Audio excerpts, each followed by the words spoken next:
This is A's Cast Live, your comprehensive look at the Athletics. Leaping at the wall and scores! A towering drive into center field by Rooker. And 29 other MLB clubs. A judgy blast. All rise. Here comes the judge. Swung on, hit high, hit deep to right, away back into the second deck. Bobby Witt Jr. becomes the first shortstop in Major League history to have two 30-30 seasons. Shohei Ohtani starts the 50-50 club. Join us as we take you inside the baseball universe, from humidors to walk-off dingers to Hall of Fame talk. We have you covered. Spend your afternoon with us, only on A's Cast Live. Here's Chris Townsend. Good afternoon, everybody, and welcome to another edition of A's Cast Live from the ballpark in West Sacramento.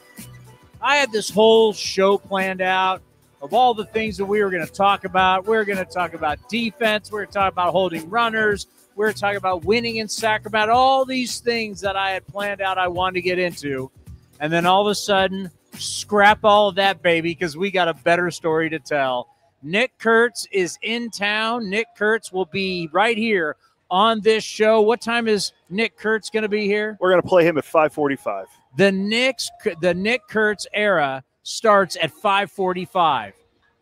Why? Well, I know it really starts tomorrow. But for us, it starts at 5:45 here on A's Cast Live because we've waited. This kid is special. This kid has the ability to be one of the big building blocks that we've always talked about, that you need the pillars to build the house on. Lawrence Butler is a pillar. Jacob Wilson is a pillar. Nick Kurtz is a pillar. Obviously, Brent Rooker with that extension became a pillar. Luis Severino. If you're going to have a strong house, you got to have a foundation. And Nick Kurtz and what this young group is, when you think about, as I mentioned, Butler and Wilson and Kurtz, this is the group that will star in Las Vegas, which this is a very, very talented young group. And if you're a fan of this franchise, I don't know how you're not just thrilled with the news that you heard, because you know what we want to hear? We want to hear that we're taking our best shot. We are so used to, in sports, the other sports, you draft a guy out of college. He shows up. How does he affect your team? Is he going to start right away? Well, he may not start right away in the NFL, but you know what he's going to do? He could help you on special teams. He could help you on certain packages, but he's going to touch the football or he's going to defend the football. He's going to help. And we're going to help him get better at this level. Basketball, normally you come right in and you're going to play, and you're going to help turn the franchise around, hopefully pretty fast. Our sport, man, we draft a guy, we get excited about him, and he vanishes off to places like Midland and Lansing. Well, you know what? In baseball, now it's like the fact that, and I want to get into this a little bit later, probably we'll get into this more. Tomorrow we have Darren Bush, the hitting coach. Can't wait. And he's the hitting czar, really. Director of hitting, I believe, is his official title. And he's the bench coach, but he's the czar of hitting, the offensive coordinator. Yeah. He's going to be here tomorrow to really break down Kurtz, Wilson, the future of our hitting program. Then we're going to talk also with the general manager, David Force will be here tomorrow. I'm giddy. I can't tell you how excited I am for the next 2 days. But today, we will have our Hot Take Tuesday. Hot Take Tuesday is going to be the Nick Kurtz edition. So it's going to be nothing but hot takes about Nick Kurtz. I love it. Eric Nadel, one of the best broadcasters we've ever had in the history of baseball. He is a Ford C. Frick Award winner, so that means he's a Baseball Hall of Famer. That's Cooperstown Baseball Hall of Famer. The great Eric Nadel will join us, and then Nick Kurtz will join us at 5:45. First of all, Cody, happy Nick Kurtz Day to you. I know, this is exciting.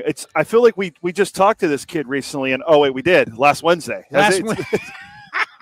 I know. I want to check in with him. Let's go down to Vegas. Let's see how he's doing. So he was just on this program, and I didn't realize 32 minor league games.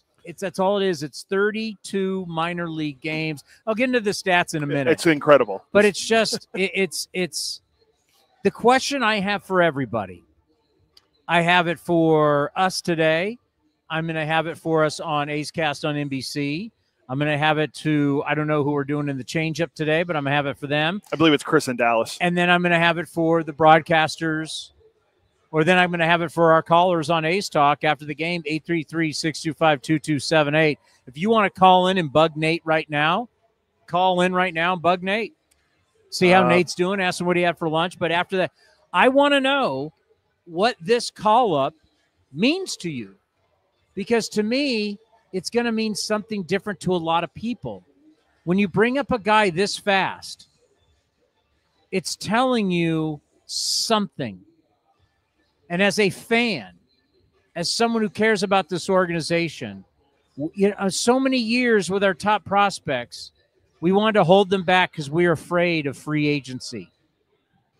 And we didn't get to see these guys. And we had to wait, and we had to wait, and we had to wait, and we had to deal with these ridiculous scouts. And, they need 1,500 at-bats. Pitchers need 500 innings. I remember talking to JT Snow, and I'll just bring up JT, former Giants first baseman. He was in the minors forever. And I remember talking about it like, God, you were there till you're like 20. I mean, we're keeping guys in the minor league. Rex Hudler, we talked to the head man. How long do you want to keep these guys in the minor leagues? Well, he had to write a letter to Steinbrenner personally to get out of the minor leagues. Like, can I play? It's just it's the game has changed, and technology has changed the game from a standpoint of, and in my opinion, is with what we have with like StatCast, where we can get everything about a player every single night, whether you're playing in A-ball and AAA, AA, no matter what the stop. I know what your exit velocity is. I know it because years ago, the game would be played. After the game, the manager of that team would have to write a report on everybody in the game. And he'd write that report, and he would say, so-and-so did this, so-and-so did that. And the next day, however they would get it here, fax it. I don't know. I don't even know what they used to do. Probably would do it by a phone call. That or fax, yeah. I mean, you're not going to – I'm sorry, what do you do before? What did they do in the 50s and the Telegram? 60s? And send a letter, and 3 days later it would show up. But Telegram, probably. However they used to do it, that's how you knew what was going on with your minor league teams. Well, now we have the technology. I now know that when a starting pitcher goes out in AA, what his fastball looks like. I know what the movement was. I know all the different things that they look at, spin rates, horizontal, vertical, all the different things the guy's pitcher does. And what is it like in the first inning? What's it like in the second inning? Does the velocity hold in the fourth and the fifth inning? Do we allow him to pitch that long? So essentially, everything that you used to do to evaluate a player, and it took a long time to do that, now with StatCast, that's changed a lot. We know they know everything about that. I know what his barrel rate is. I know what his exit velocity. I know how hard he's hit. I know if it's real or not.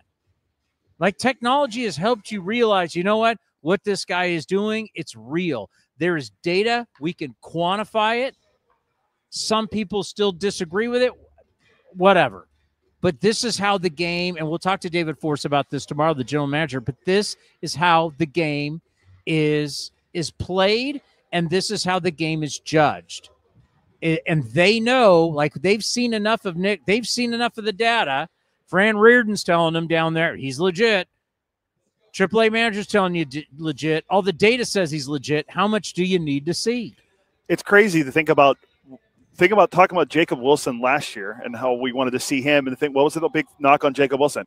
Well, he doesn't hit the ball hard and he doesn't walk. Okay, well, he doesn't walk now and he only struck out 3 times, but he's getting on base. Nick Kurtz hits the ball hard. So David Force mentioned it during his Zoom call earlier. So having Kurtz here, this is a guy that fits the model of what the organization wants. A guy that hits the ball hard, he gets on base, he hits home runs. I mean, that's exactly what we draft and develop. He's the anti-Jacob Wilson, but we need Jacob Wilson to hit because somebody's got to hit. But that's the thing. It's like Nick Kurtz hits. So the question of the day is, what does this mean? Because a lot of what this season has been about change. It's about changing the culture. It's about changing the business. It's about changing the perception of the team. A lot of this season so far, we're just 22 games in, right? 22 games in. Today will be game number 23, is about changing. And that had to be done. We went through some rough times recently, and now there needs to be a change. The team is going to build in Vegas. They're still having to, people still ask me all the time. I was, when we do the show, when the team goes on the road, we're back in San Francisco at the studios at NBC. I got people from NBC. Do you really think it's going to happen? It's like, come on, man, really? Like, everything that this front office and everything this ownership does is still having to prove and to change the perception. But that's fine. That's life. That's life. And everybody is willing to take that, deal with it, and they're dealing with it, right? Signing Severino, signing Rooker, signing Butler, signing the manager, Mark Kotze. Those are all showing that, you know what, we're spending money, we're changing this business for the good. And now what do? You bring up Jacob Wilson last year because you're saying we're not pushing him back because we're worried about his free agent clock. We want these kids to come up here, play, and we want to win. And so that's what it says to me is that promoting Nick Kurtz is just another example of how you're changing the organization. Because some of the narratives that you had about the organization in the past were correct, right? Some of the real negative ones were correct. But now it's time to change, and that's what's happening. And so I'll ask for me, it continues to be the symbol of change. This is just another symbol of change saying, to hell with it. We don't care about this kid's free agent contract. Get him up here. Or his free agent time clock. Yeah, clock, yeah. To hell with it. Get him up here. Let's win games. We're about winning games. We're about trying to compete and be legit. Going to spend money, going to commit to the team, going to commit to the players, going to get better. That's what it says to me. So I'll ask you, Nick Kurtz coming up, what does it say to you? Pretty much a lot of what you said. I think it shows the organization wants to win now. There's no more patience. They want guys to develop. They want to start winning, and having your first round pick from less than a year ago come up and debut already. And the 23rd, well, it'll be the 24th game tomorrow when he allegedly will be debuting for the Athletics. He is here. You will see him 5:45. This is real. But it does mean that organization wants to win, and they want to win now. And having him come up in an order where he's a guy that can get on base and drive in runs for what's going on in the organization. The offense has been good. The team slugs. It hits home runs. The pitching and defense isn't there where the offense is. You say we slug? Yeah, we do slug. Mark Kotze said we're a team built on slug and home runs. Where are we in slug? I believe if we're not the best, we're the second best behind the Yankees. We're second behind the Yankees. Well, the Yankees leading home runs. That's all they do is hit home runs. But it means that they want to win. And also, if you want to look at it from the whole Rookie of the Year clock thing, I asked the question to Martin Gallegos because I don't know the answer for sure. But with him coming up. Wait. That might almost be bigger than the Kurtz news. That I don't know. You're admitting you didn't know something? Because this is. And you actually went to somebody else and asked them? This is a loosey-goosey thing for me because. Wow. Was that like eating humble pie there? Yeah. You had to admit you didn't know? Because I don't know how many days are left in the season and how many days Kurtz will spend on the active roster and the service time, but team could get it. It's only been 22 games. Well, I don't know how many days are in the calendar for the season. Anyway, the team could still get a first-round pick for Kurtz being here if he finishes in the top of the Rookie of the Year awards. Yeah, there's all those changes and rules to promote guys, right? Yes, so that could be something that's in the CBA. Yeah, that could be something that actually benefits the organization. On top of him coming up and the team winning, is that happening and they get an additional first-round pick, which will be, if we have a good year, we'll be drafting later in the draft next year anyway. I'm glad you were worried about that because I would have to go to my old friend who I did many radio shows with. I love to death, the Hall of Famer Rick Barry, who once said with me doing a show, I could not care less. I'm glad you did that because I don't care about a draft. To bring these kids up, and it was ugly for baseball. When like Chris Bryant, for example, when Chris Bryant and they were holding him back in Chicago. Yeah. It ended up being a really bad look. It ended up it ended up going to a mediator. It made the Cubs look bad. It wasn't good for Chris Bryant. It wasn't good. It's not good for business, right? If I draft Peyton Manning out of Tennessee, I'm not going to go like, well, you know what we're going to do? We're going to put him in the XFL for a couple or the Arena Football League. Europe. No, what's the league going right now? The USFL. The USFL. We're going to put him down there for 2 years so it doesn't start his free agent clock. Like you say that and people go, that's the dumbest thing I've ever heard. I'm like, well, that's what we do. Clearly Peyton Manning was able to leave the University of Tennessee and start a quarterback in the National Football League. We saw it last year. We kept saying more. Obviously, it hit a little more home for this show because of me, but Paul Skeens should not have been in the minor leagues. Should have never been. Should never. And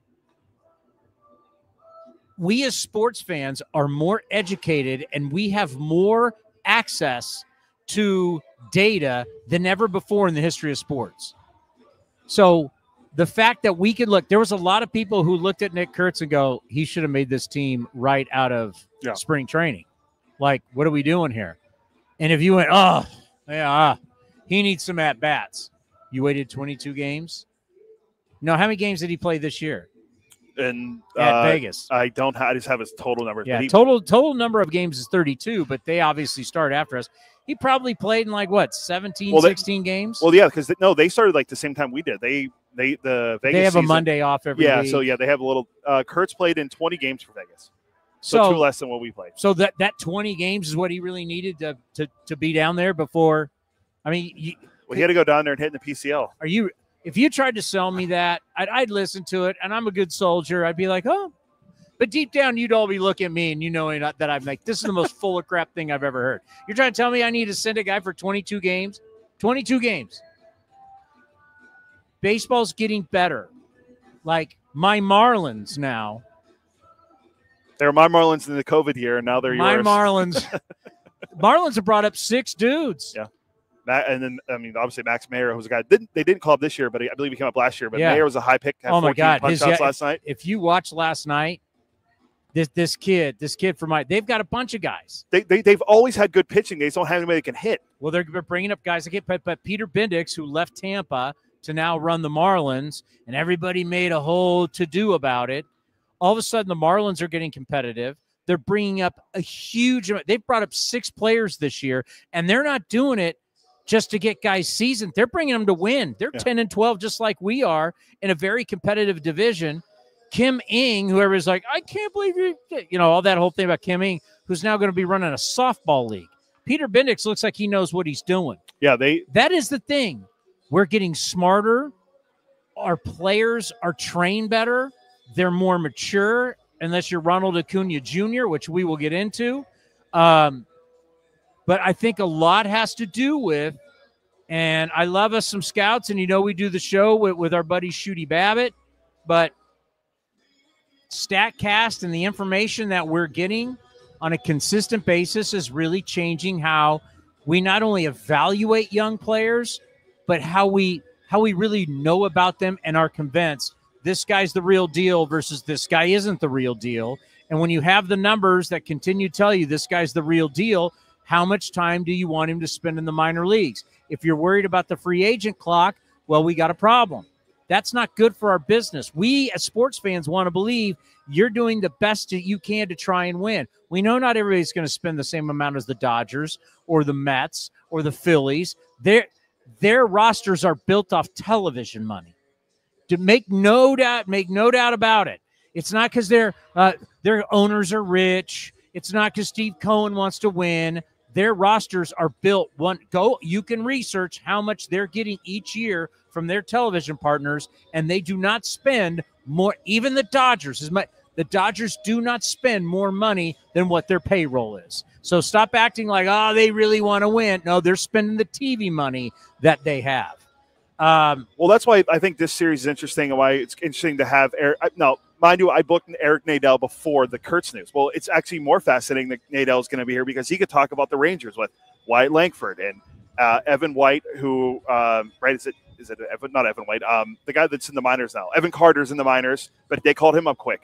Kumar Rocker, Jack Leiter. They're all young. All these guys are young. They called them up quickly. The Angels have called up 6 guys over the last couple of years. Remember when people were criticized about Neto and Shonowell and like, what are they doing? Joy Silseth, and then Ryan Johnson's a kid who they took in the first round or in the second round this year, who's already because Kurtz is now the 3rd guy from the draft last year, little debut. It's Cam Smith, Johnson, and then Kurtz. They're either exposing the old guard, this whole that guy's got to spend forever in the minors. For God's sakes, we were just in Milwaukee. They show Dallaire, our boss, showed the Robin Yount statue. Robin Yount was in the big leagues at 18. Yeah. Al Kaline was in the big leagues at 18. Some of the greatest play. King Griffey Jr. walked out of prom, walked onto the stage, graduated, and he was ready to play in Major League Baseball. Yes, he had a cup of coffee. Will Clark. You think Will Clark needed to go out of Mississippi State, needed to go to the No. These guys don't need to be in the minor leagues. Well, And if they do, it's very little time. Kurtz will be the 6th fastest player in franchise history to reach the big leagues in terms of from the date he was drafted. Mike Morgan spent 0 time. 5 days after he was drafted, he debuted. Yeah, Mike Morgan, the old pitcher, his best years, he pitched for a lot of teams. His best years were with the Dodgers. Charlie Finley drafted him. What year was it? 1978. Yeah, he literally left prom and graduated from high school, and next thing you know, he's in the A's clubhouse. Yeah, imagine can you imagine you're a high school kid back in the 70s, and next thing you know, you're with grown men. You're 18, and you're with grown men in a big league clubhouse. How insane that! But getting back to the whole deal, this is the future. This is the way I don't want a guy to sit in the minor leagues for years. Why waste it? Especially since front offices have told us in free agency they don't love you after you're 30. Well, if you're not going to love me after I'm 30, you need to love me in my early 20s all the way into my prime, because what they tell you, guy gets to be 32, 33, he's going to be on the downside. So how long do you want to waste a guy on the up? So I want to think that Wilson on the up, Kurtz on the up, Butler on the up, get them on the up, get them in their prime. Soderstrom too.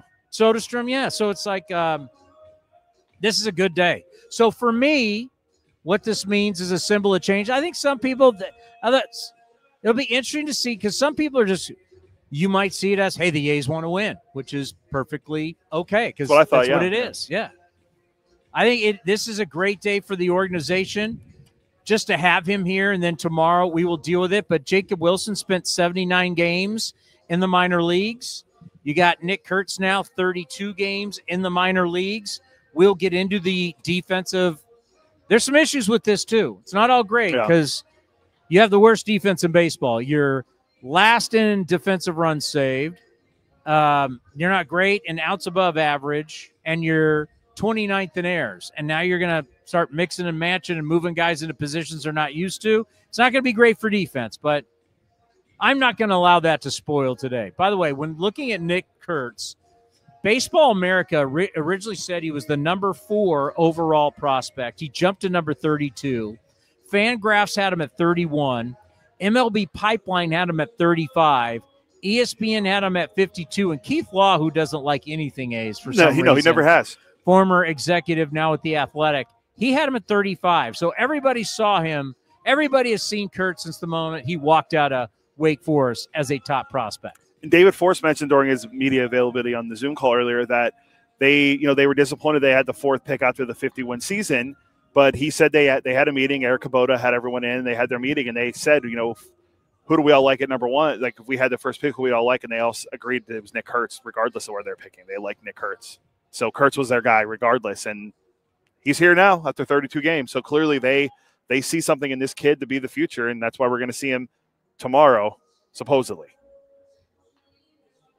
I can't say confirm or deny until I see his name in the lineup. I don't know. What? He's here, Cody. You saw it. It's real. I know, but until he is until I see his name penciled in the lineup. He is one. Yeah, he's going to be here today at 5:45. It's the future is now. The future truly is now, and guys are just going to have to figure it out. And I think the big one that's going to have to be figured out is Tyler Soderstrom, because.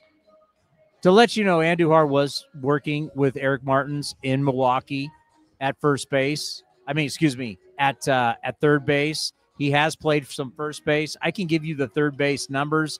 I looked it up. The last time Andujar played third base, 2021, he did it for 4 games. Was that as a Pirate or a Yankee? I don't even know what year that was for him, where he was. In 20, the COVID year, he played 6 games at third. In 2019, he played 4 games at third.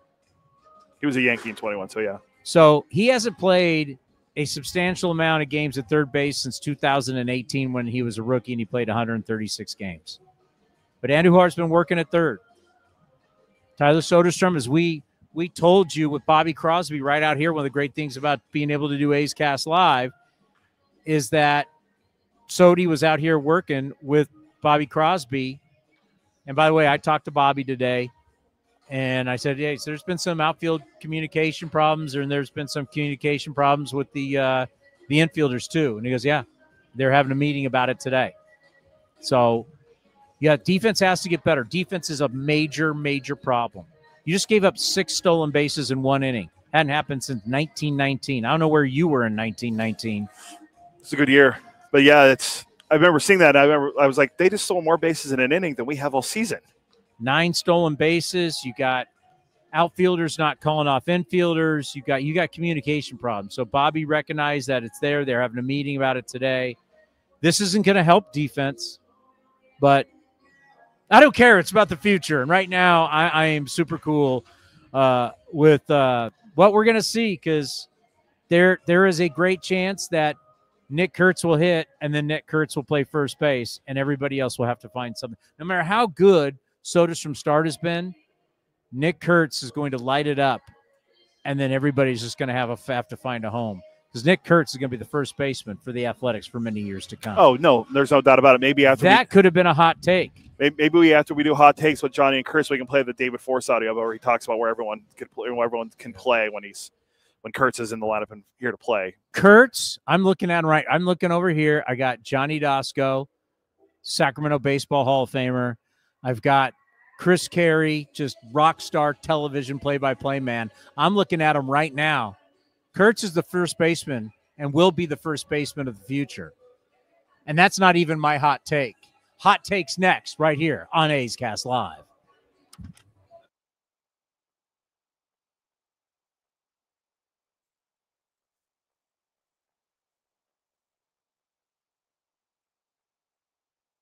Jack. The main thing for me has always been the hands. Being able to push the hands back into a certain slot that I want them to be in to produce as much force as I can. We talked about kind of throwing a punch. Like you don't want to throw it from a very small angle. You want to really wind static. You don't want to be still static. Yeah, you don't want to static. You kind of want to reach back and be able to produce as much power as you can. So that's always kind of where the hands has come from. Being able to push the hands back and really getting into that stance when you want to hit is kind of like a basketball defender. You don't want to be you don't want to stand up too much because the guy can go around you. You don't want to be too low. You kind of want to be right in that sweet spot. So just being able to get to that point and being able to get the hands back where they need to be and just being ready to hit. These guys throw a lot of strikes. They throw a lot of good pitches. So just be able to be as good spot as I can is kind of the main approach. You can watch the full interview at youtube.com/athletics or listen at athletics.com/A'sCast. Here's the pitch, and it's a hit. Folsom Lake Ford has stepped up again, winning the Triple Crown Award, Ford Motor Company's highest honor. Now 7 years in a row, Folsom Lake Ford is a top sales leader in the U.S., along with being top in customer satisfaction, in sales, service, and finance. Now that's a home run. Don't miss the huge savings on your favorite models at your truck headquarters. Folsom Lake Ford in the Folsom Auto Mall. Here's the pitch to Tyler. Swung on, drilled to right, way back. Martini at the track. He will turn and watch it fly. That swung on, drive to deep right field. Going back, Palacios, and it is gone. 3-2 payoff pitch, and Soderstrom launches this one to deep right. Taylor back. It is gone, and Soderstrom has done it again.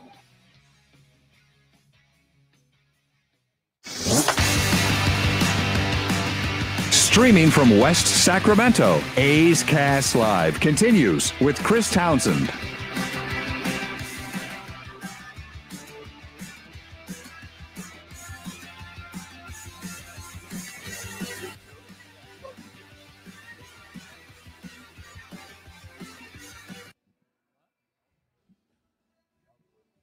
Oh my God! Out of San Francisco, I got people that there. I mentioned you guys are not really good about this. Get your group together and check out all our great hospitality spaces for bonding opportunities, events, or a fun outing of your friends and family. There are 20, 50, and 100-person indoor suites available for select games, as well as an 80-person open-air area with a shaded cover. Secure your group today at athletics.com/hospitality. My hot take might be the best.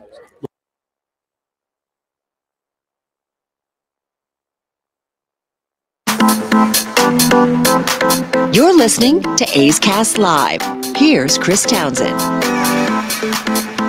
Welcome back to the ballpark in West Sacramento. We got the Rangers, we got the A's coming up here. And it's time for Hot Take Tuesday. By the way, for everybody listening on A's Cast, Johnny Doskow, Sacramento Baseball Hall of Famer, is here. The great Chris Caray, who you'll see tonight on NBC, doing play-by-play with Dallas Braden, also here. And then, of course, Cody Elias, you're like the, what are you? You're like, you're not the Adam Dunn as. I don't look. You've lost so much weight. We got to change who you are as a player. Well, I was a little disappointed. Real quick. Let's pause 10 seconds for station identification right here on A's Cast.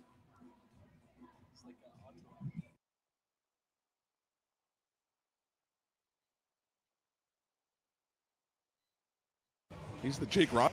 He's like, whoa. He's like Turtle on Entourage. Is that what you're saying? I never watched the show, but you didn't watch Entourage? No. By the way, I just want to say this because this is our third time here. Because obviously Cody and I are doing a lot of traveling as we are going to we do the show when the ball club's on the road. We're in San Francisco. This, like, coming here today, and I know, Chris, you're living here full time. Today was the first time I'm like, yeah, this feels like home now. Oh, I love to hear that, Towny. And I know this is your home and where you raised your child. And it's been very obvious. The stadium is the house you built. But for the first time, like, coming here, I was excited. It was like driving here today. This is home. Yeah, you're settled in now, right? Yeah, settled in. Like the first, like, where do we? But now that we know and we've been there, and everybody's so nice, and the ballpark's great, and everything's. Clay Wood was here today. Great to see our long time. And look at your setup. Like, when I first saw the setup, I'm like, this is pretty cool, man. The background, everything. Like, this is legit. It's big cool, league. Yeah, it is. It is big league. So a sense of home finally. I hope the players finally have that. Yeah, same. I feel like talking to the coaches, I feel like everybody's kind of settling in now. The first couple home stands, you're just getting a feel for it. But now I think people are settled in. I agree with you, Tony. All righty. Are we ready for Well, they can't hear the open, so it's all right. Are we ready for Hot Take Tuesday? Do you have the open, Let's Michael? Go. Okay. Let's go.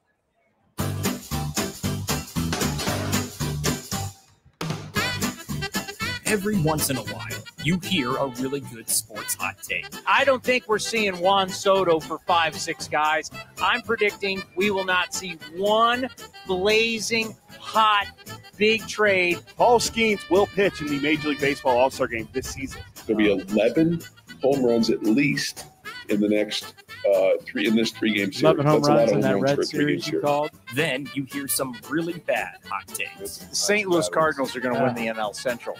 Book it. Brent Rooker will win. Rooker didn't make the home run derby. Home run derby. Angel Hernandez. Bad one. Angel Hernandez is bad for baseball. Well, on A's Cast Live, all takes are hot takes. It's time for Hot Takes Tuesday with Chris Townsend, only on A's Cast Live. I guess we can start there. Has baseball ever rebounded from Angel Hernandez leaving the game? I don't know. That's a good question. Are we still playing baseball games? Ever recover? Will they ever recover? All right, just say. All right, this is going to be Nick Kurtz all day long here on A's Cast Live, followed by Nick Kurtz all day long on A's Cast on NBC. And then later after the game tonight, your phone calls on A's Talk will be all about Nick Kurtz. So I decided we're going to do an all Nick Kurtz hot take. Nothing but Kurtz around the clock on the dial. Book it. Johnny, what is your Nick Kurtz hot take? Well, mine's going to be a little different. Mine is a defensive take. I have a defensive take on Nick Kurtz. I like it. Right? I like it. No one talks about the big man's That's what glove. I'm saying. So the first game that Nick Kurtz plays in the big leagues, he's going to have a highlight that's on all the top 10 the top 10 defensive plays, top 10 moments basically in the day nationally. He will have that kind of play, a defensive gem. He will have that in his first game in the big leagues. I like it. He's saying game. A lot of us are probably going to be not as adventurous. We'll probably go more seasoned. Yeah. He's going, it's tomorrow. Yeah. Yep. Johnny's hot take. Right, I'll make sure to pay off tomorrow. Yeah, I'll make sure I tune in the quick pitch, and I would say baseball tonight, but that show doesn't exist anymore, so no more web gems. But you're saying it would have been a web gem if web gems were a thing still. There is no question if Nick Kurtz ends up on quick pitch tomorrow, because they're going to be they'll probably show his first at bat. Oh, for sure. If Nick Kurtz, and you'd be on the call. Yes. One of you will be on the call. If you end up on quick pitch, you immediately are the first winner of a hot take in 2025. Oh, I love it. Yes. I love it. You will take the mantle. I might that. go. I'll find a trophy store somewhere in downtown Sacramento and get you a trophy. Appreciate that. That'll be hot. Let's do Chris next. So they're sharing the mic here. We share things. Yep. He and I shared a booth together. Now we're sharing a mic. How did that go? Because that's a lot of ego. That's a lot like old guy, young guy. You were working together. I mean, obviously you were slumming, doing radio. You're a TV guy. I felt that there was some stuff there. Did it work out okay? Everything? It worked out. Take you behind the curtain. Perfectly well. I wanted to just say, did you think in your life that you would be on quick pitch for a defensive gem before Nick Kurtz would in your major league career? Oh, no, I did not. That's a good point. You were on quick pitch for a defensive gem that you made before Nick Kurtz. That is, you know what? That's a fabulous, fabulous point. You got great run. And the best thing about quick pitch is they picked up the part about Dallas not getting it. So they put you, because in your guys' hotel, in our hotels, we can't see MLB Network. So they actually have Dallas being angry that you got it before him. It's like, oh, it's so good. So good. Yeah. People are worried. No, we know you guys. You beat him in ping pong and you beat him in getting foul balls. You did get him in the foul balls, and that's all that matters.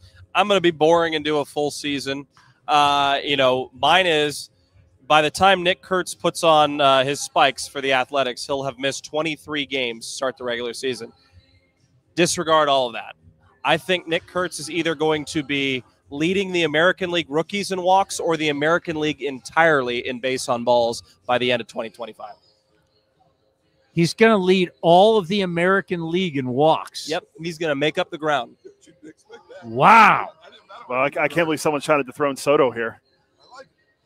Well, and even in the American League, I mean, there's plenty of people that look at Aaron Judge and go, I want no part of that. Well, the leader in the American League right now actually is Rafi Devers at 19. He can make up that ground. He's walked. I mean, he struck out like 8,000 times. He's walked how many? 19.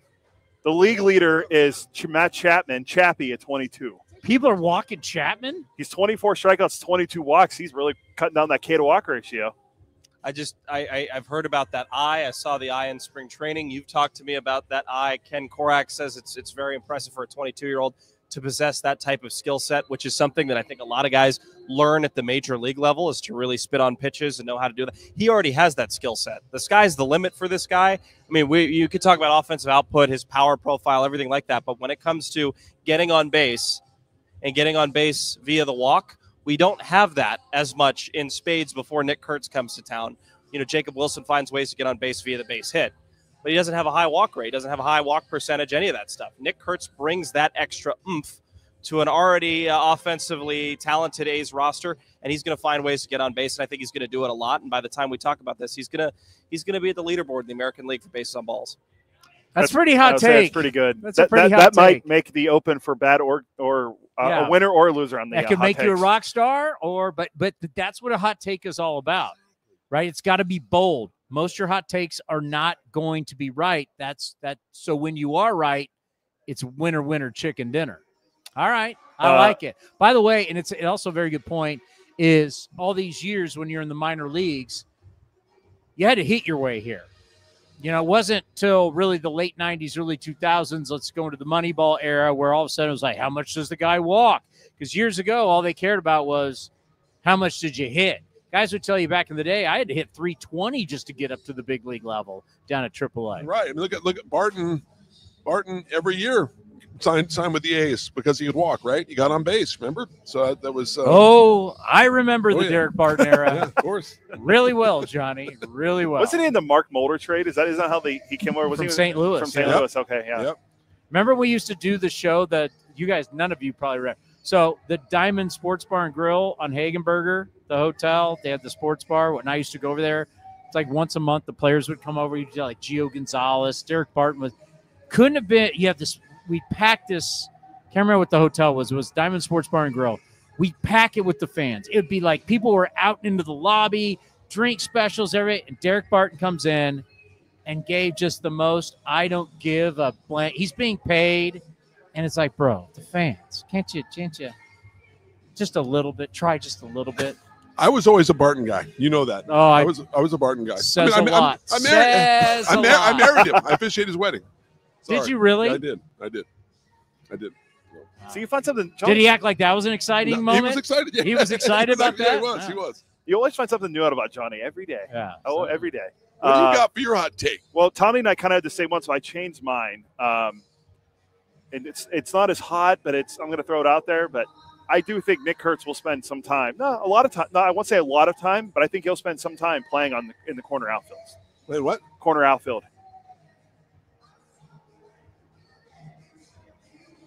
That's your hot take? That's the hot take? Yeah, I had a good one, but I don't want to, because we had the same thing, so I don't want to use it.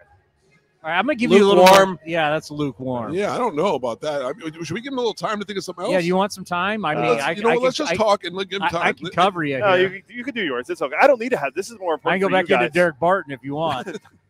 I mean, I do love hearing about Derek Barton. All right, I'm going to give you my hot take. What do you got? My hot take, I'm going to do a daily double special. It's a daily double. I'm going Rookie of the Year. That was what mine was. I'm saying Jacob Wilson and Nick Kurtz will both end up in the top 3 American League Rookie of the Year. Book it. We can't tell you to bet, so I can't tell you what to bet. We're not allowed to do that. But if you're looking at the odds, already there are odds on Nick Kurtz. There's already odds on Jacob Wilson. So if you were to bet, if you were to give them essentially $100 and you win, you could walk away with one of our guys with $1,100. Okay? The odds are already up. The minute Kurtz was announced, the casinos, our friends in the desert, are with me. The minute Kurtz got announced, he got up on the board for AL Rookie of the Year. Wow. They are going to finish.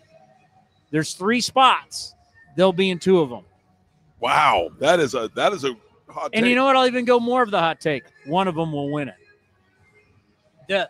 The American League Rookie of the Year, well, I can't say on the field because he's going to be in the clubhouse tonight. Tomorrow night, you will have the Rookie of the Year is either going to be at shortstop or first base for the Athletics because Kurtz will not make his debut in the outfield. There is nothing like Hot Take Tuesday. Nothing like it. I got one. I'll give you one. Nick Kurtz, he said walks. I think Kurtz leads all American. I think he leads all rookies in home runs. In home runs? Well, the leader has 3. So. Oh yeah, well. Doesn't have much. Lukewarm take. And Christian Campbell's the leader, who's also the leader for Rookie of the Year. If you look at the odds, Christian Campbell's the guy leading right now. The Rookie of the Year in the American League will either be at shortstop or first base tomorrow night. Wow. And they will finish. Both of them will finish in the top 3. What do you think? You got on that. You didn't hit me in the face with it. Saturday Night Live. The old reporter. Well, that was a Pat Murphy. Pat Murphy was talking about that. Can you put the mic up here since he's talking? That's how it works, Johnny. You talk into the mic, so how it works. Little harder. No, Pat Murphy was talking about how he got hit in the face one time with the mic. Johnny, you got a little field reporter in you. You put it right there. Yeah. Right there. I don't have any comments on it. Johnny was never a field reporter. I don't have any comments on it. The only thing I can say is I agree that the race is on, and the race is on here. And there's 2 guys in that clubhouse that have a very good chance of winning the American League Rookie of the Year. That's his hot take. I love it. All right, we good? All right, so my hot take, Rookie of the Year. Somebody will win Rookie of the Year, and both will finish in the top 3. Johnny? I got a hot take that begins Wednesday. Wednesday only. He will be on a top 10 moment, the defensive gem tomorrow. Nick Kurtz in his first game. Hot take. Well, I tape it every night, so I'll leave here, immediately go back to the hotel and watch Quick Pitch. And if I hear Johnny calling, Nick Kurtz with the diving, and he gets up. Who's pitching tomorrow for us? Sears. Searsy? Yeah. Nick Kurtz with the diving play, and he flips it over to JP Sears. That's on Quick Pitch. Winner. That's the first winner of the year. Yeah, judging by my reaction to your catch, I'm going to be even happier if the hot take lands. There might be voice crack central happen on NBC Sports California, buddy. You know what? It might be. If it happens, I buy dinner. I'll put a dinner on that because to come out and say that it has to happen in the first game, that's flame. That's flame. And this is not a hot take, but this is a guy, not to put any pressure on him, that has first at bat, first game home run written all over it, especially at this ballpark. Nick Kurtz. I think that's flame. That's flaming hot. First pitch, first swing, dinger. Why not? Why not? He has that. He has that about him. See, this was my question coming in today. So last night I had this whole show planned because, I do everything a little ahead. I know you guys think we all do it on the fly, but we have plans. And then last night I scrapped everything, and I think it was, what was that? When did I send a text to you? Like at midnight, 1 a.m.? I woke up and I looked, and there was a text to me and Flo from NBC at like 1:58 in the morning. I'm like, I'm in bed, but I look and I'm like, okay, like 7 a.m. and I wake up, okay, someone's up grinding. I'm kind of a. When we were partying at Sax's house, he's grinding. I'm a night owl. I am. Well, you bailed on a dinner with your friends, but that's fine. I am. It's fine. Hey, well, my kids. Who cares about them? I'm surprised you didn't Easter call it Sunday. Kurtz cast. It's Kurtz cast today. What does it mean to you? So I'm asking everybody. What does Nick Kurtz getting called up? What does it mean to you? Because I think it's going to have a different meaning for everybody. I'm going to ask you. By the way, I need to tell you what we're doing for the changeup. That's what I'm asking you in the changeup. By the way, so now. Then I'm going to be like Kirk Herbstreit and wait to answer that question. So you'll see that on and hear it also MB A's Cast on NBC. So don't answer it to you, Johnny. What Nick Kurtz being called up means what to you? To me, it means the start of an era because I think this guy is, just everybody I've talked to, and not just scouts, but just coaches and Fran Reardon, leader of men. He's a pretty special player, and do we know what it's going to end up in the first year or career? We don't, but he's going to do some really special things. And look, the eye is real, the bat's real, the power's real, defense is real. I just can't wait. It's like Christmas Eve right now. I can't wait to get started tomorrow, Christmas Day. Well, let's just say this. In spring training, you saw him more than anybody else. Yeah. And the opposite field power, just the ability to the aggressiveness in the strike zone, understanding the zone. He's just a treat to watch. And we did our spring training games, and we loved watching him play. So I can't wait to see what happens. Kotze didn't have but Kotze's not really a comp guy. That's more Billy Owens, assistant general manager. That's what David Force said today too. He goes, "I'm not a comp guy. That's Billy Owens." Billy Owens will give you a comp, and it'll be like, "Who's that comp?" And he'll bust some guy out from the '80s. You go, "Oh, that's interesting." Yeah, I mean, the thing is, do you got a comp? God, man. I mean, the easy one is Matt Olson, right? That's the easy one, but I don't know. Matt Olson doesn't hit for average. He's not a contact guy. It's almost like if I was to think about a guy, because Matt Olson obviously is great defensively, but if I was to think about a guy, kind of similar build, he's a big guy, but he's not a real muscle guy. It makes a lot of contact. It's kind of like Sean Casey. Yeah, that's good. He's got more power. More power than Casey, yeah. But he's kind of more of the Sean. And Sean Casey was very good defensively, yes, too. He was a good player. Very good player. Because I guess Kotze said he reminds him of Adam Dunn. I looked. Dunn was 6'6", 285. Kurtz is 6'5", 240. When Adam Dunn was traded to the A's, he came over. You're like, wow, this is a massive man. He is a big human. Right? He was a big It's like human. one thing to watch him on all those highlights in Cincinnati all those years, but when he came over to the A's and he was standing around the dugout, I mean, this guy looks like a defensive lineman. That's good. And you know what? Like with Kurtz, and you and I talked about it, like he's country strong, right? And there's a difference, right? He's got a Midwest strong, right? I mean, he's from back east, but he's got that. Not Lancaster, PA. Strong, Yeah, he's not like it's not like he's not a grinder in the gym, right? Yeah. Not saying he doesn't work out hard. He doesn't have that build. He's just a big, naturally strong guy. So you got to think, big, naturally strong guy, first baseman, size on him. Who does that remind you of? And that's he's got one. All right. What do you give him the mic? God, can you allow the guy to talk? Jesus. Yeah, you know what? We're learning on the fly together, aren't we, buddy? Yeah. This one's a big, bold one. Jim Thome. Ooh, wow, the Hall of Famer. Hey, go get him. Well, Thome was a third baseman when he came up. So. Oh, wow. That's great. Cleveland Indian great, Jim I've read Thome. that all over the place, and it's kind of that same, just a really good professional hitter. And, yeah, it's a high upside. It's definitely a high bar to set. But What I would push back on that is that Jim Thome was not a contact guy. He was swinging out of his ass constantly. So he did have hit 500 home runs. No, yeah. As far as country strong and build, I'll never forget. Remember when we weren't allowed? You see, you guys weren't here. There was a time where we were being told in the minor leagues, wink, wink, that our hitters were not allowed to swing 3-1 or 3-0 in the minor leagues. Like you couldn't do it. So one day, Thome's playing for the Twins. I'm doing the post-game show. Thome gets up there, bases loaded, 3-0, hits a grand slam. And I go ranting and raving after the game. See, that's why you swing 3-0. You get a cookie, you hit it out of the ballpark. Our guys like Derek Barton want to walk, and they'll wait till the strike. It gets 3-2, and then they'll like hit a weak ground ball. Jim Thome, 3-0, bases loaded. You think he's waiting? Going to hack him. Johnny made a great assessment of Nick Kurtz, too, is just talking about Nick Kurtz.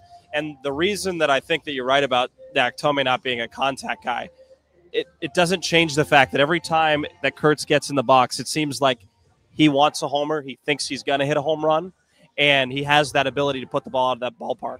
Next level, 25, 30, 35, 40 homer upside, especially at a ballpark like this. You know, there are some comparisons that you can draw almost immediately with the size, the left-handed swing, his awareness at the plate. And, small sample size, 32 minor league games, but this guy can just straight up mash the baseball. Another thing, too, he said in the press conference that you and I looked at each other when he said it. They asked him, what is your goal here? What are your individual goals? And he goes, to win. To win. He said just to win. And, look, I know it's an easy thing to say, but it came so naturally for him. Like, he wants to go in this clubhouse. He wants to get wins. And I love to hear that, I don't blame the modern day player or even players from yesteryear. I mean, that would be something we could talk to Steve Sachs about, but about how it's hard not to be all about yourself and hard to be about numbers because that's how you get paid. That's how you get promoted.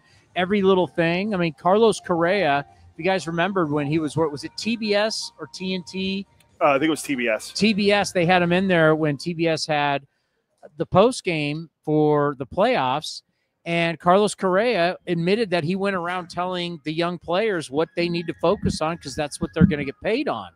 And you're like, oh, my God. And I remember like Jimmy Rollins is like, that's great. And I'm like, no, because it doesn't mean you're going to win games.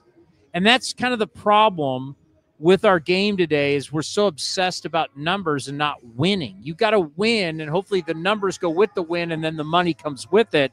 And what Nick Kurtz is going to tell you, because we have Nick Kurtz coming up here at 5:45, what Nick Kurtz is going to tell you, I won at Wake Forest. I know what it's like. I want to win here. I want to win.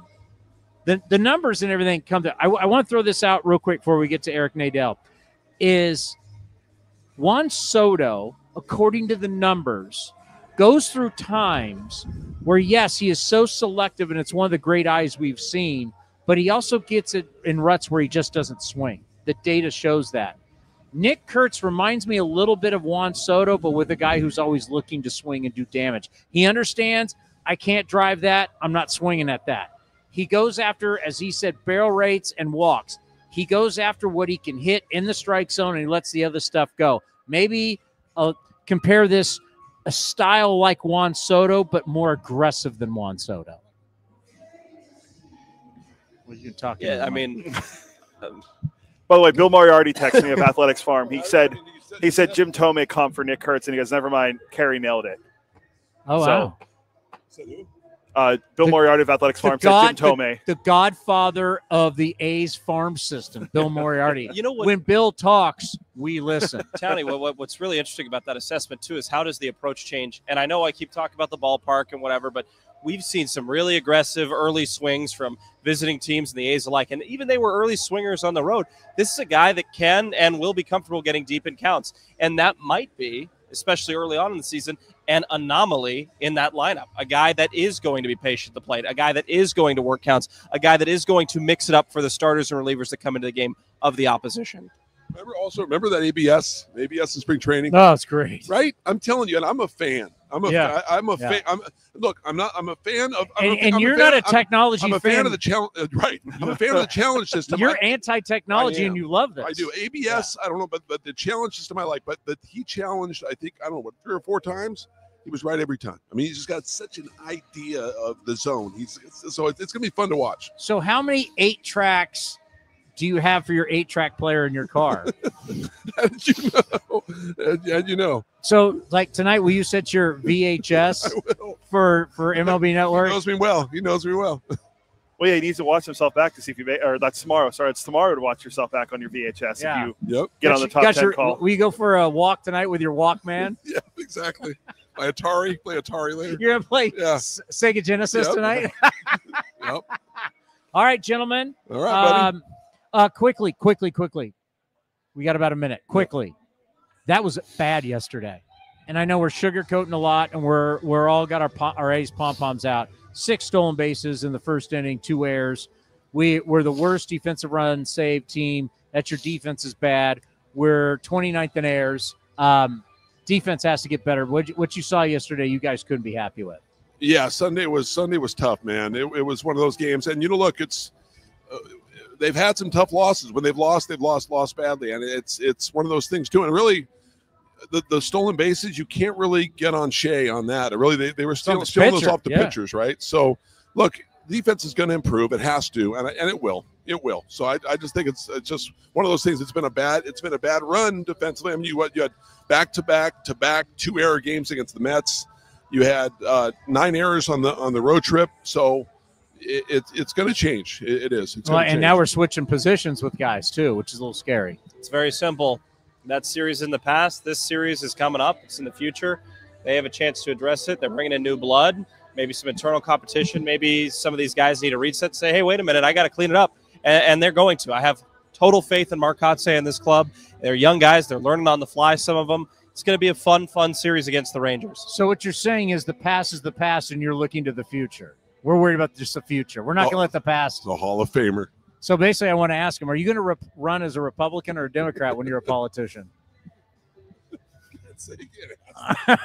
Or what are you going to run? What are you going to run as? As a politician? That's what we call a tease in radio. I'm Chris Caray, and I'm going to balance the budget.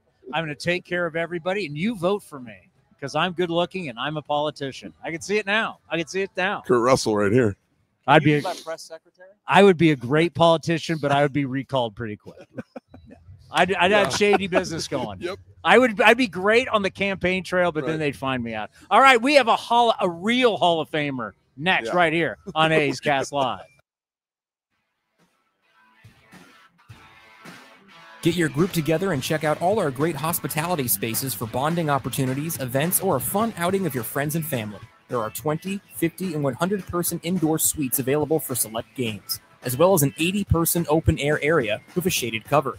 Secure your group today at athletics.com/hospitality.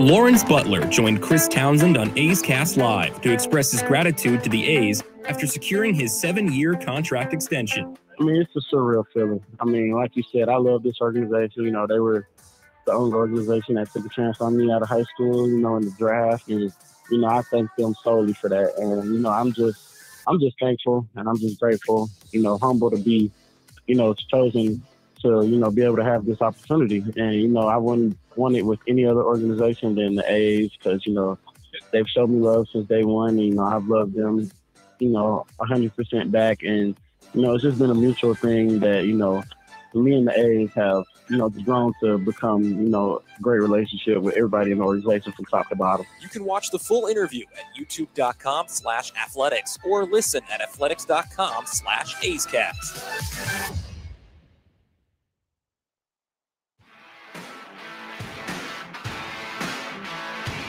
For just $25, fans can sit in the general admission outfield grass for all regular season home games.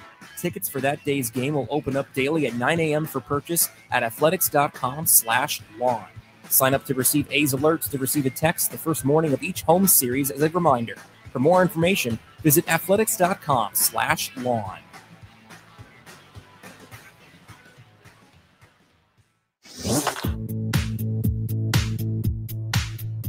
A's first baseman Tyler Soderstrom was on A's Cast Live with Chris Townsend and discussed his ability to play multiple positions if asked to. Oh, yeah, 100%. I mean, I feel like with anything, you got to go out and get the reps and kind of learn the position. Every position has kind of a learning step. But yeah, I mean, I definitely have the athleticism. I feel like to play anywhere on the field. I mean, I feel like shortstop in the big leagues would be a little bit of a stretch, but maybe. Yeah.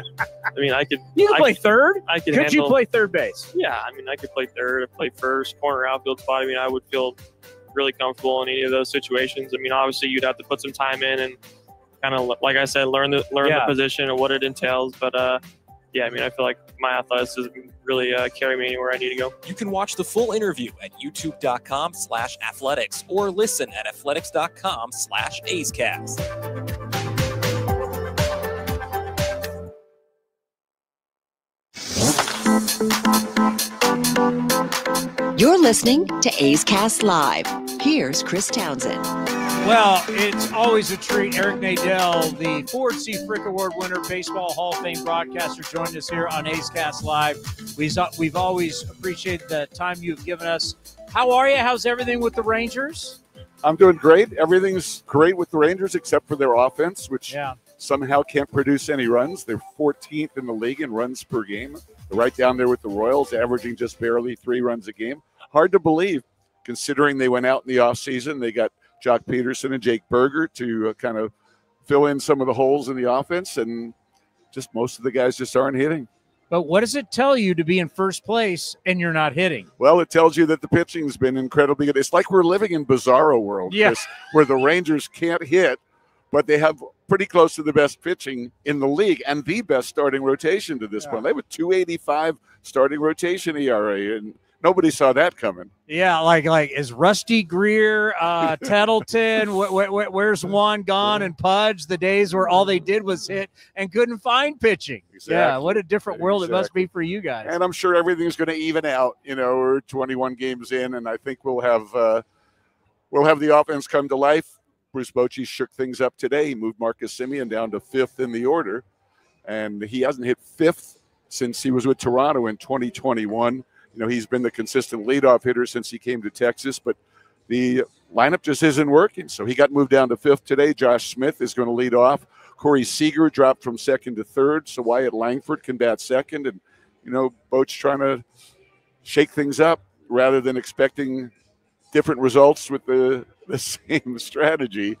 He's trying. Speaking of Wyatt, obviously it's Nick Kurtz Day around here, as everybody's very, very excited. Of course, we're still enjoying everything about Jacob Wilson. I'm going to tell you, the kid gets 2 hits every single game. I had Tony Gwynn Jr. right here on the set, and I told him, I said, this kid is something special. We're seeing something really special. But from the standpoint of young players, you guys have brought up some young players pretty quick from the minor leagues. In our division, you think about the Angels. They've brought up so many different guys. We're now starting to do it. There's like a change in baseball. You've been in this game a long time. Talk about what you're seeing, how years ago, guy needs 1,500 at bats in the minors, or pitcher's got to have 500 innings. So now it's like, we understand this guy can play. He's young. Let's go. Yeah, you know, and I think, Chris, one of the things it points out is how much better college baseball has become. That college really is decent preparation for playing in the major leagues, especially playing in the SEC, you know, like Langford did. These guys are, you know, they're just about ready when they first signed, and that was certainly never the case before. Yeah, things have changed. We got guys. Wait till you've seen. How much have you seen of Jacob Wilson? Just a little bit at the end of last year, I think. Yeah, you know, he not hits. much at all. I understand he doesn't walk, but because he hits. The Rangers are the same way. They've got Josh Young doesn't have a walk this year. Jake Berger walked in his first plate appearance. He hasn't had one since. The Rangers are dead last in the league in walks. They're averaging 2 walks per game. The A's don't walk very much either, but they've actually walked quite a few times more than the Rangers have to this point. And Bruce Bochy, I believe, just turned 70, right? He did. Yeah. Still going strong. How is it dealing with Bruce Bochy every day? Fantastic. He really seems to be enjoying it. He's having a good time. He just passed his buddy Dusty Baker on the all-time win list. Now he's 10 behind Sparky Anderson for 6th place on the all-time win list. And he really does seem to be having a good time. And, you know, every time I go down there to do the interview, he's in a good mood with no exceptions whatsoever. And, you know, this is a ballpark that he's come to a lot when he worked for the Giants. Especially after he retired and he was working for the Giants, you know, as a consultant or whatever title he had. You know, he said he would come here a lot. He loves this ballpark. Well, we could tell when he left San Francisco because we did a Tony La Russa event and he showed up, and I've known Bochy for years. He wasn't done. You could really tell. Now, he had to have knees and hips and things replaced, but once he got put back together, the spirit was still there. And some people thought after the Rangers won the World Series that could be it for him. But no, I mean, this is what he loves to do. And now that he feels healthy once again, I could see him. Or how long would you see him? Yeah, I don't see sticking him around. I'd be really surprised if he retires at the end of this season. Now, if the Rangers wind up having a season like last year, where maybe he's really frustrated at the end of it, that could change things. But, you know, I'd be amazed if he doesn't do a new contract at the end of this year. And I think, you know, the first evidence of that for me, and I don't have any inside information, when Will Venable accepted the job as the White Sox manager, that told me that he probably went to Bochy, since he was the manager in waiting with the Rangers. He probably went to Bochy and asked if Bochy was planning to retire at the end of 2025. And if Bochy had said yes, I think Will would have stuck around. He wouldn't have taken the White Sox job. But Bochy probably told him, look, there's a really good chance I'm going to keep working after this year, so you better take that job. While the major league job is there for you to take, you might as well take it. Well, if we could put him back in a time machine, he'd probably not take that White Sox job. But good luck on that one. We'll see the White Sox this weekend here in West Sacramento. So you thought they could only go up. Oh, so boy. far, We were not just the there, case. swept them. It was like, wow, bad. New digs, new place, West Sacramento. You'll be calling games here for the next 3 years. What are your thoughts? It's beautiful. You know, we walked on the field on our way in today. Love the batter's eye. You know, we were here for an exhibition game at the end of spring training in 2002. And honestly, I don't remember much about the ballpark, except for the fact that the buses were out there in center field, and Buck Showalter decided he was going to make all his final cuts before we left here and flew to Anaheim, where we were going to open the season. And we were all sitting on the bus for about an hour while Buck cut the last 9 or 10 players, you know, who had to be taken off the roster before the season started. That's my memory of this ballpark. Hopefully I'll have some more pleasant memories after this series. Yeah, no, it's played. Some days it's played like a bandbox, and some days the ball has just been shot. We really don't know yet, you know, because we had the scouting reports, but that's for AAA players, and it's different. So playing here, you know, there's been day games where we thought it was going to be flying out because it was going to be warm, and actually the wind knocked everything down. And other games, ball's been flying out. So with your home run calls, I don't know what to tell you. It's night to night, it plays different. Well, I'm looking forward to seeing it. You know, the booth location is fantastic, and we're coming from our place where the booth is in the upper deck. So this is a real treat for us to be as close to home plate as we are in most of those spring training stadiums. Well, I'll tell you what, things have really grown up in your neighborhood there in Arlington, as Cody and I were so lucky to be in Dallas for the winter meetings and went over to Monday Night Football to the Cowboys. We're taking on the Bengals. I got to see that. And obviously the 2 new stadiums. And then there's that new museum that's going up. And I know, I can't remember, it's Purple Heart. Medal of Honor. Medal Museum. of Honor. So explain to that, because if you're going there, because this is, I think it's something, it sounded just spectacular. Yeah, it's and over. Roger Staubach, I think, is a part of it too, right? Yeah, it's over by the old ballpark, behind home plate in the old ballpark. And the coolest thing about it is when the Rangers had their World Series victory parade, the construction workers who were building that building were up there on the scaffolds and up there on the temporary roof watching the parade. And it was great because it kind of raised the level of awareness about the museum, that the guys who were building it were stopping their work to watch the parade go by. Yeah, well, you think about all the people that go to watch Cowboy games and Ranger games, but this museum's about the true heroes in our country. Yeah, exactly right. And, you know, the whole area has become so much more of a tourist attraction than it was. And it already had Six Flags over Texas. It already had a water park. And now you've got, there's a bowling Hall of Fame there and the Medal of Honor Museum. There's an esports stadium there, which I don't understand at all why they need a stadium, but they do. And there's a lot of stuff to do there. You guys will see when you're there on Monday next week. Yeah, well, and then the Mavericks supposedly may be coming someday. So very interesting. Thank you so much for stopping by. We know you love your Chinese food when you come out to Northern California. Yeah. You went to Frank Fat's. It was fabulous. Johnny Doskow was all they turned us on to Frank Fat's. Phenomenal. On the 5-star scale. It's getting a 5. I have no complaints about it at all. That is superb. Big league. Thank you for always right up there by. in my top 5. It's great to see you. Have a good too. call. We'll be seeing you throughout the season. Good luck to you. Thanks, Chris.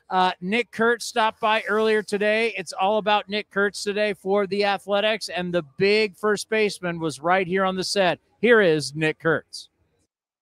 Here, we've talked about him so much. Nick Kurtz, the number 4 overall pick of last year's draft by the Athletics, has not officially been called up yet. That will be tomorrow, but obviously he is here. He is going to make his debut tomorrow. Amazing. How are you feeling right now? Good. I'm excited, a little anxious, but I think it's just the waiting that's getting me a little bit, but I'm excited for tomorrow for sure. Were you a little shocked about how early it was when you got that call from Fran Reardon about you're coming up to the big leagues? I don't know if shock's the right word. I mean, I knew it could happen. I've been playing well in AAA, but I didn't know the timing of it all was a little bit. I was like, I just couldn't believe it. I was like, yeah. Oh my God, it actually happened. Like it's here. Kind of woke you up and you're like, is this a dream? Yeah. I mean, talk about the story. Yeah, no, like I was up that morning, but then I kind of was like dozing off back to sleep and stuff. And I hear my phone buzzing. It's Fran. I'm like, okay, that's weird on an off day for him to be calling me. And then answer, he tells me I'm going up. I'm just like, I was speechless. I was like, really? I was like, no way. Like, let's go. I'm excited. And now we sit here kind of a little odd is that you will not be able to be in the dugout today. You're going to watch from the clubhouse. We're doing all this. You know you're going to make your debut. How hard is it going to be sitting there watching, knowing that tomorrow is when you'll finally make your debut? Yeah, it's definitely going to be tough. Knowing I'm here and I'm ready to play, but I'm just sitting in the clubhouse watching. But you know, whatever 24 hours get acclimated, whatever the thing is right. I trust them with it. I'm just excited to be here, excited for the opportunity. Well, it gives time for the parents, the girlfriend's parents, all the family to get out. Talk about what that was like, making that call to your parents, because you know all the sacrifices. You know everything that they did for you to help you to get to this point. What was that phone call like? Yeah, I mean, when Fran told me, I didn't really get, too emotional about it. I didn't really have a response. But then when calling my mom and my dad, that's when it really hit me. It was like, wow, everything I've done, I finally got here. It's really awesome for me to tell them that. Yeah, most people don't get a chance to really live out their dreams. Yeah. Tomorrow, you're getting that opportunity. I know you still have to do it, but something to think about. Have you thought about that since you've arrived, that it's finally happened for me? I've wanted this my entire life. Yeah, I mean, I was on the flight here this morning. I was like, wow, like it's real. Like I'm going there. I'm on the way. It's everything I've ever worked for. So now the next goal is just to stay here, do what I can to help the team win, stay here as long as possible. So who's the phone call after the parents? After the parents, I actually called my college coach. He was a big person in my life to get me to this point, Matthew Wessinger. So I called him. I called the girlfriend, called the brothers, sisters, and then kind of just went from there. Then there was a little bit of downtime. Then it got announced, obviously, and then it was like a whole bombardment of text messages and phone calls and stuff like that. Well, everybody who watches A's Cast, we just had you on, right? He was in Las Vegas. We had you on, and we were talking about how's everything going. We were going to check in with you. I didn't know a few days later we'd be doing this again. And you remember I asked you, how much outfield have you played? And you're like, I haven't really played since high school. Have they talked to you yet about how this is going to go? Because there's going to be guys who are going to have to play positions they're not, at least recently, haven't been used to playing. Yeah, no, I haven't had I'm not really sure. They haven't spoken that to me. I guess I'll find out tomorrow what, it's kind of going to look like. But I'm here to play wherever they tell me to play, and I'll do it to the best of my ability. That's only left field, right? I mean, how hard can it be? Yeah. We'll see. Well, I mean, to have you up here is absolutely huge. And, we talked about it in spring training, what it would mean to you. And you had a great answer. But now, truly, what does it mean to you now that you're here with the A's, knowing that you're with this core group? When you start looking at Jacob Wilson, you start looking at Lawrence Butler, you started becoming a part of that core group in spring training, and you joined them. And you guys all looked around each other. What does that mean that you're now in that clubhouse with these guys, and you're the future of this organization? It's a great feeling. I mean, being able to kind of, be part of something that's bigger than yourself, building something kind of from the ground up, being a young core, and a team that's starting to become very, very good and very dangerous. So I'm just super blessed and grateful to be able to be here and just, do what I can to help these other guys in the clubhouse win some ball games. No, it wasn't that long ago. You were still in classes at Wake Forest, and you had a great answer with the media because, yes, this is a game that's about data. We're constantly looking at every single at-bat. You mentioned you're all about barrels and walks, and that's what was preached at Wake Forest. But you said the number one thing, just like at Wake Forest, is to win, and that's what you care about. Yeah, that's everything, one of my favorite quotes is actually from a dumb TV show called Shoresy, but it's not how much you love to win, it's how much you hate to lose. And I feel like, the core group that was at Wake Forest, we kind of emulated that. The team that went to Omaha, we emulated that. Kind of something that I live by now is I want to win, I want to beat you every single day. Because when you've tasted it, you can't get enough of it. Exactly. And you did that at Wake Forest. Yeah. So talk about, the approach once again, when we talk about when you go to the plate to do damage, but it's on stuff that's in the strike zone. It's that barrel rate and walks. It's so key for you. And it's one of the reasons why you've gotten here so fast. Yeah. I think that's the best way to help, and how do you score runs? You get people to get on base, and then you got to have guys who hit them in. So walks and barrels kind of does that. You got pitches that you can do damage on, things that you can go hit in the gap, go for extra bases. And then you got pitches that you got to make some tough takes. You got to see some longer at bats, depending on the pitcher, get them out of the game. That's kind of things that I've kind of worked on my entire life, is being able to do both of those to have, to my best ability. How do you think you're going to sleep tonight? Horribly. Horribly. I didn't sleep great last night. I can't imagine what tonight's going to be. Oh, but you know what? It's going to be special. The start of something really special and the start of a special career, and we can't wait to cover it. Have you on all the time here on A's Cast Live. We joked around. It wasn't going to take long. It's a little bit faster than we thought, but congratulations on everything. Congratulations to you, your family. And remember, enjoy it. Yep. The journey. I always got some people don't enjoy it. Yes, it's a big thing. There's a lot of pressure. A lot of people are talking about you, but enjoy it because you've worked really hard to get here. You finally got here. Always enjoy the moment because this is going to be one of the best times you've ever had in your life. Absolutely. Thank you. Go and get them tomorrow. I will. Nick Kurtz right here on A's Cast.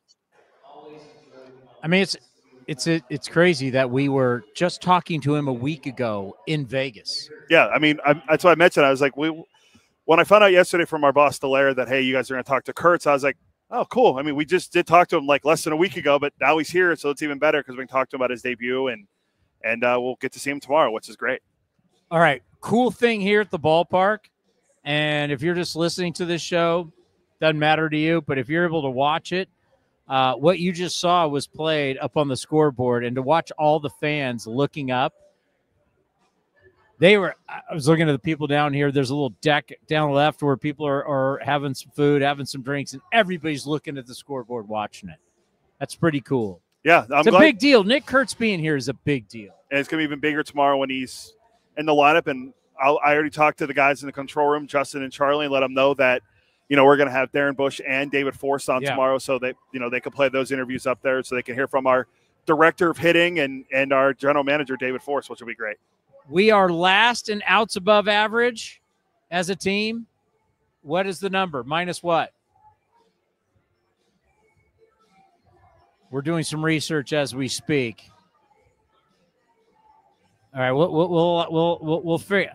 I wanted just to look at that because it is the one concern that I have is we are minus 24 in defensive runs saved.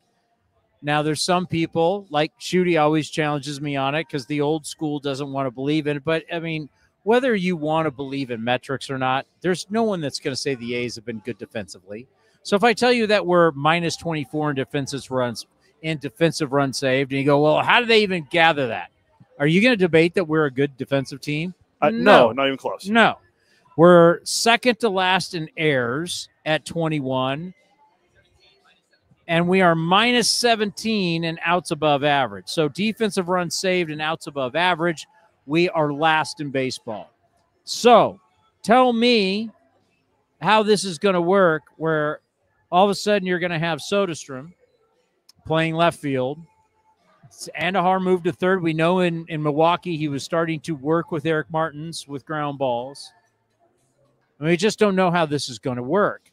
My only question, and I will have to ask David Forst this tomorrow, is the question that we asked down at spring training. Why are we not preparing for this?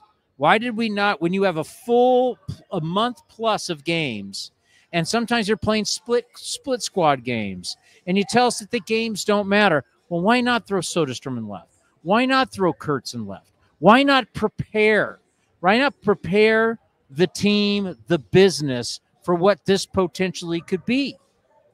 Like Mark Kotze talks about, and I was completely against it, was putting Soderstrom back behind the plate. You spent time putting Soderstrom back behind the plate during spring training, which was ridiculous. He should have been out in left field. We saw it. We knew it. Mike, I'm going to have to ask David for it. It'll be like, one tough question will be like, if we knew it and it took you just 21 games to figure this out, that you're bringing him up, why didn't you prepare for this in spring training? Why didn't Andujar just get some games at third? Why didn't Soderstrom get some in left? Why didn't Kurtz get some in left?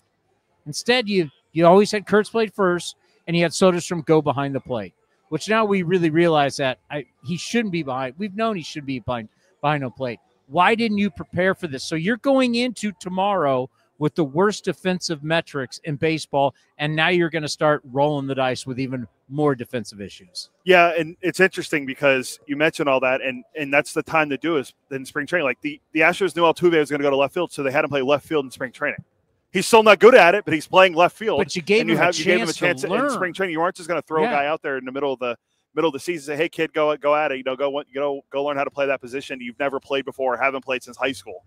Because we looked it up. I mean, Soderstrom's played catcher and first base the entire time in the minor leagues and the major leagues. Mark Kotze was asked today, and one of the reporters said he played early on. I'm like, no, he didn't. I didn't want to interrupt the press conference. I mean, Soderstrom has never played third base at the minor league level. I even double-checked. It's never happened.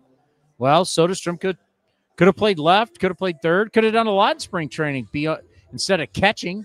Yeah. No, I mean, I think I have the audio. We share the video if you want to play where David Forrest kind of lays out. Yeah, I'd like to hear. Okay. I'd love to hear. David Forrest earlier today had a press conference with a Zoom call with the media.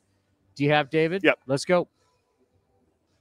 Since the start of the season, and look, it's not every day you basically take your best hitter in Tyler right now and ask him to sort of move. That said, Tyler has been outstanding through this whole process. Mark's had numerous conversations with him over the past couple weeks. He started taking balls in left field during the last homestand, and Tyler has been adamant that whatever we need from him, he's willing to do, whether that's the outfield, whether that's catching, whether that's DHing. So I think the first thing you'll probably see is Tyler playing left field and Nick playing first base. But also we've seen Brent go out to left field, a few times in the last couple of weeks. He'll be out there, and Tyler will get a chance to DH. The most important thing is getting all of the bats in the lineup every day. And the fact that Tyler has been so receptive and so willing to do what's best for the team has made this an easier decision to have Nick here now. Well, we've had Tyler Soderstrom on the program, and I asked him all the positions, and he laughed, and everything was, I can do it, except maybe not shortstop, because he played some shortstop at high school, so he made it shortstop, no. But he played third. He's athletic enough to play in the outfield, and that's great. And super excitement, though, to be adding another dynamic player. And when you have bats and you can swing it, you got to promote the guys, and you just got to figure it out defensively. I don't know why they didn't prepare. I think business is always best when you prepare for things, but we're going to see it. And it's always an interesting question, something we can get into at a later date. How much time do we have? Like less than 4 minutes. Is the percentage of your payroll, do you put it more into hitting or do you put it more into pitching? Because teams are dramatically different with this. So I'll tell you right now, percentage of payroll in pitching or hitting, where do you think the A's have put the highest percentage of their payroll into? I would go hitting. Wow, you said that with confidence. Well, I'm looking at it now because of the resignings of Rooker and Butler. Okay. But now that I think about with Severino and Jeffrey Springs, they make some money. So I'm going to change and say pitching. The A's are number one in baseball in percentage of their payroll and pitching at 69.9%. Oh, Leclerc too, $10.5 million. So the bulk of the Athletics with these signings, and you think about the extensions, the bulk of their payroll is going to pitching, the most in all of baseball. Next is Miami at 69.1, then the Reds at 63.6. Hitting on the other side, 30 teams, I would have never guessed this. Bulk of their money is going to offense. Since I've told you the A's, Miami, and Reds, I've already taken 3 teams out. So I got 27 teams left I could guess. If it's not the Yankees, it's not someone good. Oh, I'll say if it's not the Yankees or Dodgers, okay. It's not someone good. Colorado. It's not someone good. Well, Colorado's not good. It's not someone good. Okay, well, the White Sox sucks. They don't have any Get money. Get up, stretch. You can put it on the board. It's not the White Sox. It's the White Sox. 74.3% of their salaries are going to hitters. Luis Robert, Benintendi has the highest free agent contract in franchise history, but, I mean, what other guys are making any money for them? I don't know. Then again, all their pitchers are a bunch of unproven guys. You told me a long time ago, do not question the data. Take that for data. The Rays are second at 66.4. This is money, the percentage that you've put into pitching of your total salary, 66.4%. The Rays are on offense. So this is for offense, by the way. White Sox are number 1 at 74.3. Rays, 66.4. Angels at 65.4. Then it's the Mets with Juan Soto's contract. Lindor's a $300 million contract at 62.6. If you were a GM, which way would you put the bulk of your payroll? And it could flip year to year depending on free. Where would you go if you ran a baseball team? Would you put if you say over 50%, you're going to put more into pitching or you're going to put more into hitting? Where would you go? Well, they say pitching and defense wins. And I would probably go pitching, but those same hitters you're paying most likely are playing defense. So it's a catch-22 in a way. Wow, that's a wishy-washy. I would say pitching still. I would go offense. I think pitching at this point is so unpredictable with guys getting injured that it's to find guys that give you 30 starts. I already know. We're out of here. Yeah, I got a whole thing on this. Yeah, we got to go. To be continued. Where do you put your money, in pitching or hitting? We got to get into this. Let's pause 10 seconds for station identification right here on A's Cast.